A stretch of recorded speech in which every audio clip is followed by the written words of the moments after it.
Good morning सगळ्यांना.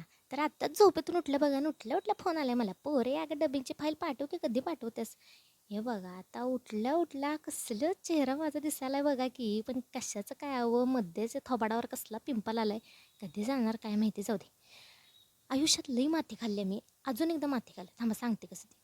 तर आज डबिंग करताना मी म्हटलं चला जरा दाखवूयात आपल्या ऑडियन्सला की कसं रेकॉर्डिंग करतात, काय करतात. पण कशाचं काय डबिंगच्या नादात समजूच विसरून गेले मी. तर आता तुम्हाला बेसिक माहिती सांगते. हा एक साधासा आपला माईक आहे आणि तो बाजारात कुठेही मिळतो तुम्हाला Amazonवरती वगैरे. तर आता डबिंग कसं करायचं घरच्या घरी ते तुम्हाला सांगते. ही अशी थोबाडावर चादर घ्यायची. तो माईक आहे तो फोनला कनेक्ट करायचा आणि डबिंग करायचं. थोबाडावर जेव्हा तुम्ही चादर घेते की नाही हे बघा केसाचा असा भुगवते कसा असा हे बघा आहे का. ते झाल्यानंतर मी आपलं आंघोळ-बिंघोळ करून मस्त माझं एक ड्रिंक घेतलं, हेल्दी ड्रिंक. सांगेल त्याची रेसिपी तुम्हाला हळू-हळू. आता इथं मला लागली होती भूक. दीदीला म्हटलं, "आज चिकन बिर्याणीच कर, मला लई खाऊ वाटत्या." म्हणून दीदीनं माझ्या